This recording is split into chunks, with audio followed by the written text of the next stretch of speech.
Hello दोस्तों, मेरे channel पे आपका स्वागत है जिसका नाम है लर्न एचवीएसी। कुछ दिन पहले मैंने एक पोस्टर डाला था यूट्यूब के ऊपर क्वेश्चन एंड आंसर के ऊपर, तो बहुत सारे फ्रेंड्स का क्वेश्चन आया था। तो आज हम लोग मैं उसका आंसर देने का ट्राई करूंगा। तो लेट्स स्टार्ट। पहला क्वेश्चन था कि विच एसी ब्रांड इज गुड।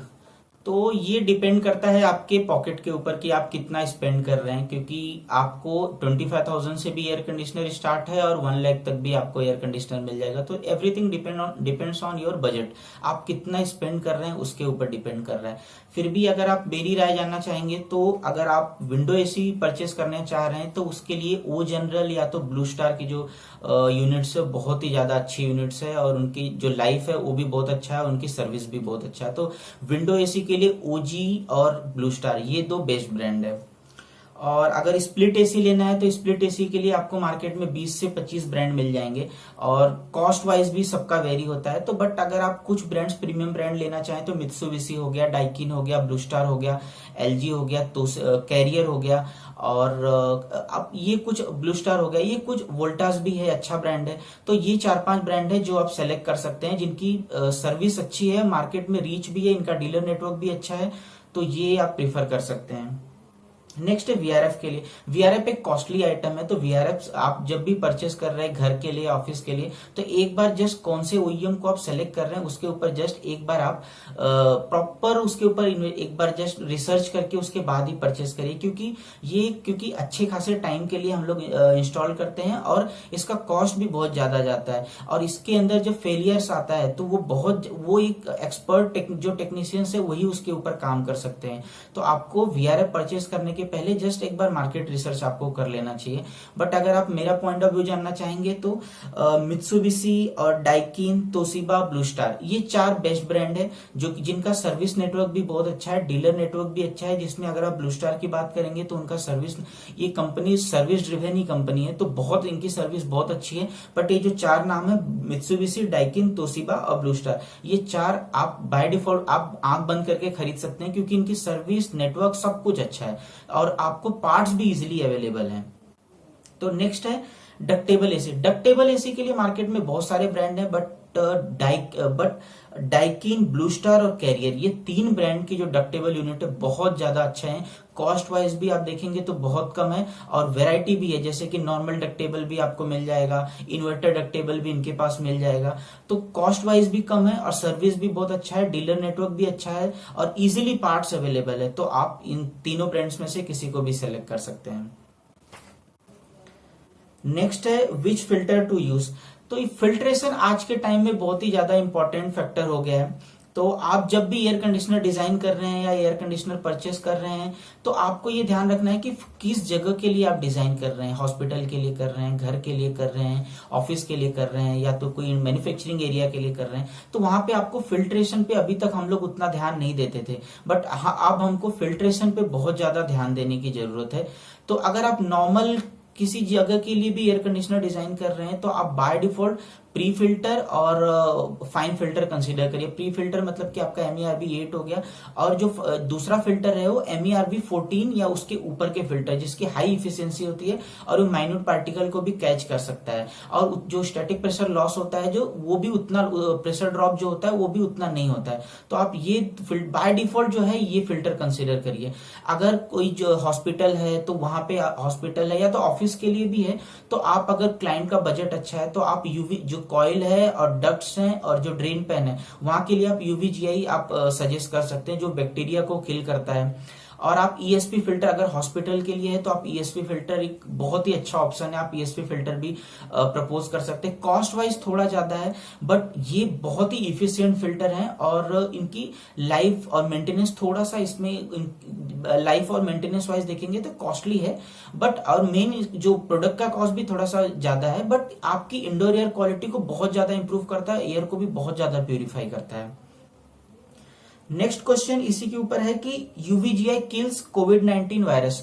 तो ये आप बोल भी सकते हैं किल भी कर सकता है, नहीं भी किल कर सकता है। ऐसा कोई ऑथेंटिकेट रिपोर्ट नहीं है कि जो यूवीजीआई है वो किल करता है, बट क्योंकि क्या होता है कि यूवीजीआई कि जो एक लैंप की तरह होता है, इसके ऊपर से एयर पास होती है। तो ये डिपेंड कर रहा है कि जो एयर है कितने देर तक जो लैंप है उसके कांटेक्ट में रहती है, उस पर डिपेंड, और उसकी इंटेंसिटी क्या है उस पर डिपेंड करता है कि ये किल करेगा या नहीं करेगा। यूवीजीआई मोस्टली आप देखेंगे तो ड्रेन पैन में यूज होता है, और हम ड्रेन पैन में यूज करते हैं, और कॉइल के लिए यूज करते हैं, क्योंकि क्या होता है ये दोनों जगह बहुत ही ज्यादा ह्यूमिड जगह होती है, क्योंकि यहाँ पे एनी टाइम वाटर का जो कंटेंट होता है बहुत ज्यादा होता है, तो वहां पे बैक्टीरिया या तो फंगस बहुत जल्दी फॉर्म होता है। तो उसके लिए यूवीजीआई बहुत ही ज्यादा कारगर है, बहुत ज्यादा हेल्पफुल होता है। एयर भी क्लीन बहुत अमाउंट तक क्लीन करता है, बट क्या है कि डिपेंड कर रहा है एयर कितनी देर तक यूवीजीआई के कांटेक्ट में है और कितनी इंटेंसिटी है यूवीजीआई की, तो उसके ऊपर डिपेंड करता है।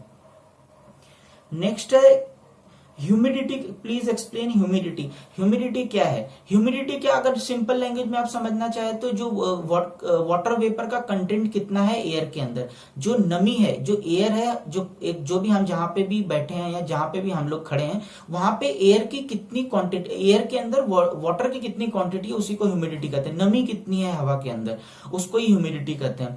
तो ह्यूमिडिटी अगर एक लिमिट से ज्यादा रहे तो भी अच्छा नहीं है, एक लिमिट से कम रहे तो भी अच्छा नहीं है। अगर एक लिमिट से ज्यादा कम हो जाएगी तो माइन्यूट पार्टिकल है जो कि सरफेस पे रहेंगी, वो उड़ना स्टार्ट हो जाएंगे और हमारे हेल्थ को भी इंपैक्ट कर सकते हैं। और बहुत ज्यादा अगर ड्राई इन्वायरमेंट है तो हमारी स्किन को भी स्किन प्रॉब्लम भी हो सकता है। और बहुत ज्यादा अगर ह्यूमिडिटी है तो वो हमारी, आप देखेंगे स्वेटिंग बहुत ज्यादा हो जाता है, और उस केस में हमारे घर के लिए भी आप देखेंगे तो प्लास्टर जो है, पीओपी है, वो भी निकलना स्टार्ट हो जाती है। और जो इलेक्ट्रिकल इक्विपमेंट है वहां पे भी शॉर्ट सर्किटिंग का चांसेस ज्यादा हो जाता है। तो एक लिमिट से ज्यादा भी ह्यूमिडिटी अच्छी नहीं है, एक लिमिट से कम भी ह्यूमिडिटी अच्छी नहीं है, क्योंकि एक लिमिट से ज्यादा अगर ह्यूमिडिटी अगर एवरेज है तो क्या होगा कि जो छोटे छोटे पार्टिकल हैं वो भी ग्रेविटी के थ्रू नीचे बैठ जाएंगे, तो उतना ज्यादा प्रॉब्लम नहीं आएगा। अगर ह्यूमिडिटी आप देखें तो 45 to 65 के रेंज में अप्रॉक्स रहना चाहिए।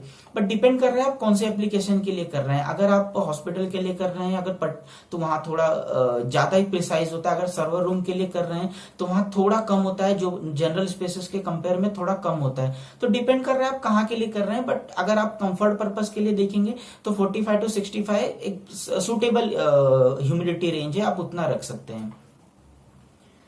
नेक्स्ट है what is safe diversity factor for VRF system.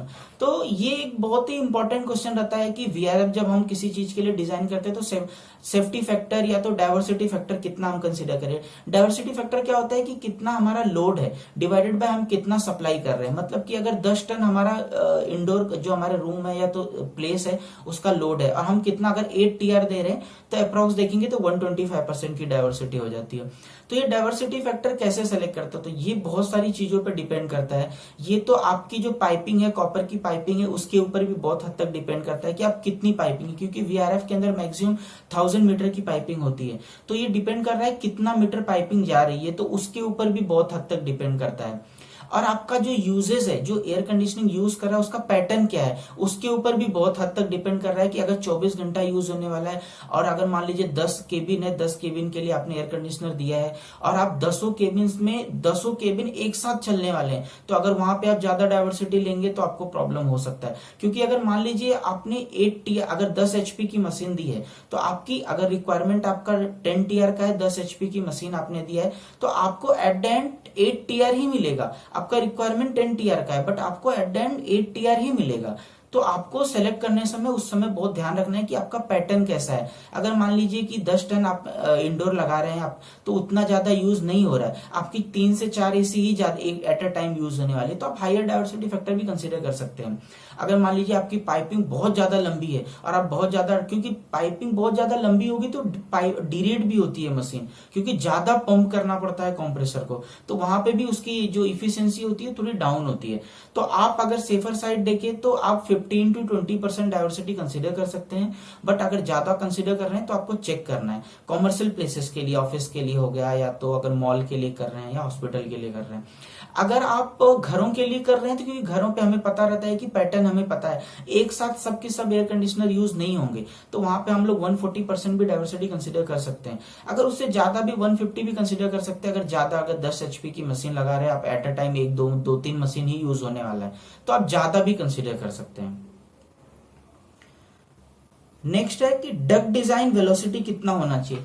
तो ये डिपेंड कर रहा है आप कहाँ के लिए कर रहे हैं, क्योंकि वेलोसिटी बहुत ज्यादा भी हो जाती है तो साउंड का प्रॉब्लम होना स्टार्ट हो जाता है, और जहां पे हम लोग कम सीएफएम डिजाइन करना है बट वहां पे ज्यादा सीएफएम जाना स्टार्ट हो जाता है। तो वेलोसिटी बहुत ही इंपॉर्टेंट फैक्टर होता है जो हमें सेलेक्ट करना चाहिए। इसमें है कि अगर आप एचयू के लिए डिजाइन कर रहे हैं तो आप स्टार्टिंग के जो मेन डक्ट है उसमें 1500 या 1600 एफपीएम तक कंसीडर कर सकते हैं, और अगर आप डक्टेबल डिजाइन कर रहे हैं तो डक्टेबल है तो आप अराउंड 1200 सीएफएम 1200 एफपीएम जो है उतना वेलोसिटी कंसीडर करिए, और अगर आप जो एयर टर्मिनल है उसके लिए 400 to 500 कंसीडर कर सकते हैं, वेलोसिटी कंसीडर कर सकते हैं, क्योंकि ये डिपेंड कर रहा है आप कहाँ के लिए डिजाइन कर। अगर बहुत ज्यादा प्रीमियम प्लेस के लिए डिजाइन कर रहे हैं तो वहां पे थोड़ा वेलोसिटी कम ही रखिए, क्योंकि साउंड का इशू नहीं आना चाहिए। अगर आप जैसे इंडस्ट्रियल कर रहे हैं तो वहां पे आप ज्यादा भी कर देंगे तो कोई इशू नहीं आना, क्योंकि साउंड का उतना इशू नहीं होने वाला है।